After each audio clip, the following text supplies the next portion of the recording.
네, 두 번째 주제도 역시 반도체입니다. 반도체인데 약간 미국한테 마음 상하는 일이 좀 있습니다. 그죠? 그 바이든 정부 때 보조금 준다고 해서 열심히 지었는데 지금 와서는 그 말이 없더니 이제는 안 줄 것 같은 운을 막 띄우고 있습니다. 상무부 안에서는 이거 뭐 그냥 없던 일로 하자 이런 분위기까지 들고 있는데 그러면 이건 우리는 어떻게 보면 이거 뭐 사기 당한 거 아닌가? 약간 그래서 좀 삼성전자 하이닉스가 투자 계획을 발표했는데 이거 입금 안 되면 이거 뭐 어떻게 해야 되는 거죠? 그냥 그래도 하긴 해야 되겠죠? 여기서 포기할 수는 없는 거죠?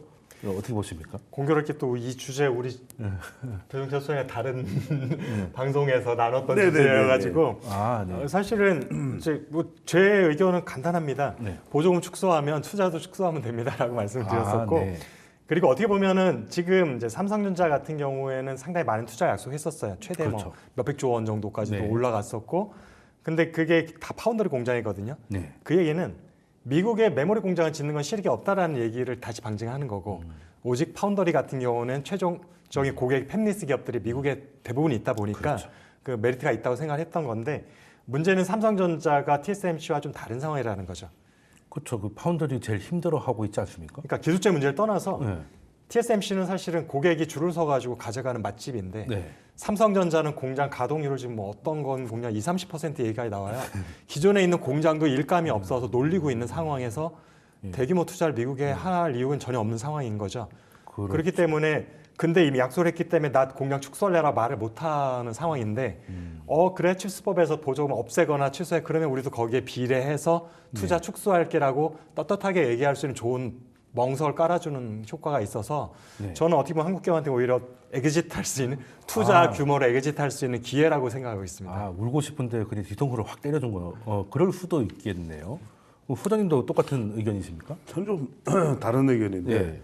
그럼 우리가 엑시트 할 수 있느냐? 네. 지금 정의선 회장이 루이지애나에 제철 공장 짓는다 그러고 네. 또 현대 메타 플랜트 짓는다 네, 맞습니다. 그러니까 네.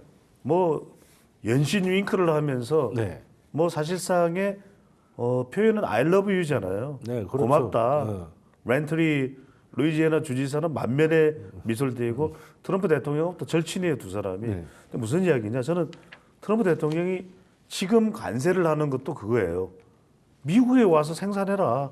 일자리 늘려달라. 그럼 관세 안 매길게 이야기잖아요. 그렇죠. 그러면 국내 투자는 아메리카 퍼스트의 최천병인데 이걸 마다하겠느냐. 그러니까 이제 이전 애널리스트 말씀대로 우리가 그렇게 하는 게 차라리 삼성으로서는 더 이익일 수도 있어요. 줄여버리는 게.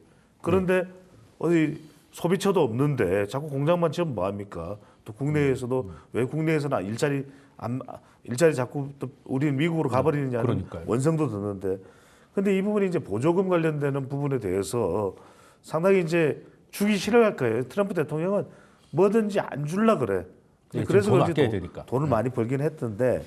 근데 문제는 뭐냐면 있는 사람이 더하다고. 여기에 미국 정책 깔려 있어요. 그럼 텍사스 가만히 있겠어요? 텍사스는 공화당의 텃밭이에요. 그렇죠. 그런데 텍사스에서 그러면 줄여라.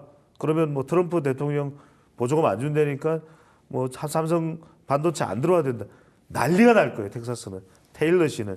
그래서 저는 오히려 이게 어느 정도 실랑이를 하다가 네. 어떤 식으로 기결될 가능성이 높으냐면 우리 그래 다 줄 테니까 투자 좀 더 늘려라. 네. 더 늘리고 일자리를 좀 더 늘려달라. 이 요구를 할 가능성이 높아요. 그러면 소장님의 판단은 어차피 주긴 줄 건데 계약을 했으니까 근데 그냥 주지 말고 어떻게 좀 생색을 내는 식으로 해서 좀 판도를 더 키우고 싶은 그런 전략일 수도 있다. 그렇죠. 트럼프 전략이 가만히 보면 지금 상호 관세한다니까 캐나다도 발건, 네. 유럽도 발건 이러죠. 네. 그런데 멕시코는 어떻게 합니까? 셰인바움 대통령이 내가 달래겠다.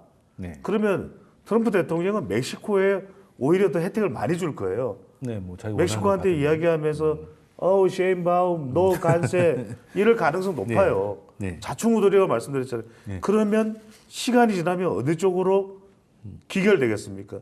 캐나다 이런데 다 굽힐 수밖에 없어요. 네.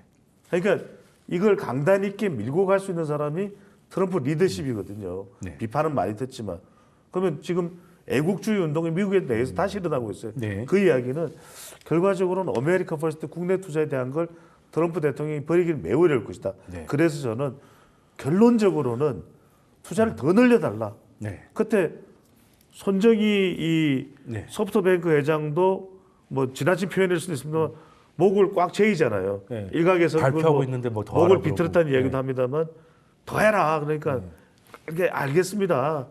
2배 늘릴게요. 저는 그런 상황으로 유도가 될 가능성이 더 높은 거죠. 그럼 두 분의 의견을 종합을 해보면 삼성은 지금 반도체 공장 거기 지어봐야 쓸 데가 없으니까 지금 있는 그래서 뭔가를 파운드리를 하려고 일단은 투자를 할 거면 파운드리를 해야 되겠다라고 했는데 파운드리가 여러 기술적 문제 이런저런 문제로 뭔가 제대로 안 되고 있는 상황에서 미국이 좀 줄일 수 있는 명분을 이제 주는 걸로 해서 빠져나가려고 할 때 또 소장님 그 판단대로 이게 진짜 보내려고 하는 게 아니라 오히려 더 판을 키우라고 하는 게 진심이라면 삼성은 좀 곤혹스러울 수도 있겠네요. 이걸 어떤 판단을 해야 될지가 이제 이게 삼성이 이제 경영적 판단을 판단일 것 같은데 뭐 저희가 이걸 판단하기는 조금 어려울 것 같고 그러면은 지금 파운드리 얘기가 나왔으니까 지금 뭐 레거시가 됐든 법령이 됐든 중국의 반도체 추격이 삼성전자의 위기로 바로 연결이 됐는데. 파운드리도 지금 많이 이거 따라온다는 표현이 모르겠어요. 삼성이 앞에 나가 있질 않으니까 이게 추격을 당하는 게 아니라 추격을 해야 되는데 오히려 중국이 더 멀리 나가는 느낌을 받고 있습니다. 그러면 이 파운드리는 차라리 포기를 하고 메모리 쪽에 집중을 하는 게 차라리 나은 판단일까요? 아니면 파운드리 그 삼성 파운드리 어떤 해법이 좀 있다고 생각하십니까? 어떤 방법이 그나마 아마 할까요? 제3자는 좀 쉽게 얘기할 수 있지만 있겠죠. 이제 막상 당사자들은 그게 쉽지 우리가 않아요. 이렇게 쉽게 말할 수 없는 굉장히 복잡한 그렇죠. 사정들이 자본의 있을 사정이고. 거라서 아마 경영진들의 판단은 그렇게 이제 우리가 방송에서 하는 거를 쉽게로 행동으로 옮기기는 어려울 거라 생각은 하고 있고요. 네. 만약에 내가 삼성전자를 책임을 지고 있는 사람이라고 네. 하면 네. 정확한 액수는 모르겠어요. 지금 제가 듣기로는 100조 원 이상이 파운드리 쪽에 투자가 됐다고 네. 들고 있어요. 10년 동안에. 네. 그 본전 생각하지 않고 지금이라 젊고 앞으로 추가 들어갈 돈을 다른 곳에 추가하는 게 네. 전체적으로 봤을 때 총합으로 봤을 땐 저는 플러스라고 생각을 하는 입장이고요. 네.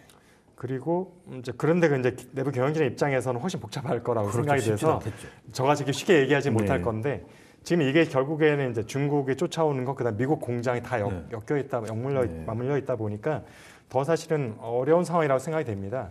근데 중국의 파운더리는 한 기업으로 보면 아직까지는 SMIC가 가장 규모가 네. 큰데 삼성전자보다는 조금 밑에 있잖아요. 네. 3위, 2위, 3위인데 그렇죠. 근데 최근에 어떤 소식이 있냐고 하면 4위, 5위에 있는 게 대만의 UMC하고 네, 맞습니다. 미국 기업인 글로벌 파운더리인데 네. 근데 글로벌 파운드리 공장은 또 다 싱가포르에 있어요. 미국에 있지도 않아요. 이 두 기업의 합병 소식이 지금 들리고 있어요. 네. 일본 언론에서 나오기 시작을 했고 이게 지금 확실한지는 당사자들은 아직 아무도 확인해주지 않아서 근데 공교롭게도 제가 옛날부터 삼성전자 파운더리 여러 가지 해법 중에 제시한 것 중에 UMC나 글로벌 파운더리 하나를 빨리 인수해라. 딴 애가 네. 눈독 들이기 전에가 있었어요. 인텔이나 이런 애들이 눈독 들이기 전에. 근데 만약 둘이 합병돼 버리면 인수는 더 어려워진다고 거의 저는 생각이 물건으로 되고요. 가는 거죠. 예. 왜냐하면 시장 점유율이 높은 애를 인수하게 되면 또 독과점 이슈도 생길 수가 있어서 네. 그래서 지금 좀 저도 생각이 좀 복잡해지긴 했는데 근데 뭐 그게 그냥 루머로 그칠 수도 있긴 하죠. 네. 근데 저는 지금이라도 삼성전자를 아주 포기하는 게 내부적으로 어렵다면은 네.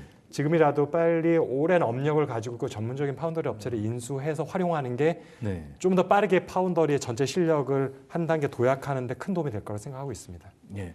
차라리 포기할 게 아니면 마지막으로 공격적으로 인수를 해서 인수. 아까 우리 초반에 네. 인수 얘기 네. 많이 하셨잖아요, 두 분 다. 예, 그렇죠. 근데 그 타이밍이 뭐 다른 걸 수도 있어요. 미래 먹거리일 수도 있지만 네. 반도체를 죽일 수는 없잖아요, 삼성전자. 그렇죠. 그리고 파운더리를 지금 죽일 수 없는 상황이다라는 게 예. 지금 만약에 이미 내부적 결정이 나 있다라면 파운더리도 사실은 인수합병의 가장 좋은 솔루션 중에 하나입니다. 예. 지금 스스로 기술을 개발해서 따라가는 건 현실적으로 불가능해졌어요. 그걸 10년 동안 했는데 예, 안 됐어요. 사실상 잘 안 됐잖아요. 쉽지 그렇죠. 않다라는 얘기인 거고 네. 언젠가 더 기다리면 할 수는 있겠죠. 네. 근데 그걸 경쟁자들 기다려주지는 않잖아요. 그러니까. 그러면 우리도 좀 더 빠른 쇼컷으로 가는 게 맞죠. 예. 그 여기서 참 그 삼성 이재용 회장이 어떻게 뭐 사모리스크 때문인지 모르겠으나 약간 정체되었던 그 시기에 타이밍을 좀 많이 놓친 게 아닌가 하는 게 좀 아쉬움이 있습니다. 이런 것들은 엔지니어들이 결정할 수 있는 문제가 아니잖아요. 최고 경영진만 그게, 할 수 있는 일이죠. 소위 말하는 C레벨 맞습니다. 이상에만 할 수 있는 부분이기 때문에 그 리더십 부재가